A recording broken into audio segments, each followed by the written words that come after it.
mystery of stuff.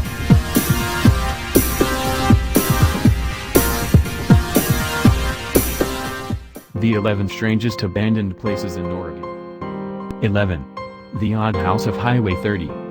Houses with odd designs such as this one usually find themselves inhabited despite their unique nature. We've seen everything from UFO-shaped houses to houses that fold in half, but it's rare to find an older house with an interesting design such as this. We're not sure what they were thinking with the roofs slanting at the angles at which they do, but it's definitely not easy to navigate in the house because the ceiling is so low. The owner of the property this house is located on is pretty chill, so just be sure to ask permission before you go snooping around inside. 10. The Peter Iredale, Warrenton. The rusting remains of what once was a beautiful ship now haunt the picturesque shores of Oregon's coastline. After viewing some of the photos of what the ship looked like when it first ran ashore, it's pretty incredible to imagine how impressive it once was. Today, however, everything but the front of the ship have either been removed or lost to the sands, which are now swallowing part of the hull. Regardless of the shape it's in, there's something that will never cease to be as impressive about it, and it's worth going out of your way to check out. 9. Abandoned Cement Factory, Lime. Although graffiti can be a terrible thing to abandoned structures, we have to say that we're rather impressed with the street art that can be found within the walls of the abandoned cement factory in Lime. While many sections of the factory are falling apart, it's not really the structure itself that earns this factory a spot on the list. This place is prime for exploration and photography and abnormally easy to access. We're not sure if it's being watched closely, so be careful if you decide to venture forth. 8. Pirtle Station. Looks like this is the last stop for Pirtle Station, which has been out of commission for quite a while. The train tracks it rests beside are just as abandoned as it is, and age and weathering have taken quite the toll on this structure. It's out in the woods a little ways, but that hasn't stopped people from venturing out to tag it up. Honestly, it kind of looks like it would be perfect for some kind of post-apocalyptic movie. You certainly won't have to worry about anyone coming to bother you at this spot. 7. Battery William Murphy, Fort Columbia. While Fort Columbia is surrounded by a state park, there's still something bizarre and creepy about the place. Maybe it was just the weather on the particular day, or maybe there's something to the creepiness.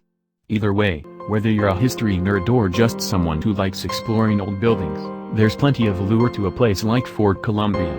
While it may have been left behind by the soldiers long ago, this place is going to be around for a long time to come. 6. Rice Elevator, Boyd. There was a time in Oregon's history when you would find elevators like this one all over the place. Slightly different than the more common grain elevator, the Rice elevators have a little more height to them. It's pretty amazing to consider how long a solid wood structure like this one has stood the test of time, but it's still going strong. Unfortunately, many of the elevators are on private property, but they're still nice to take in at a distance.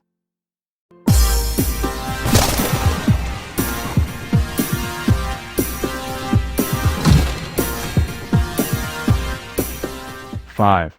The Mary D. Hume Shipwreck, Gold Beach. It's hard to believe that the Mary D. Hume sunk below the surface only around 30 years ago, but it's true. One of the smallest boats on this list, this boat actually served as a tugboat for the majority of its life before being retired in California. Today, it's a mere shadow of its former self.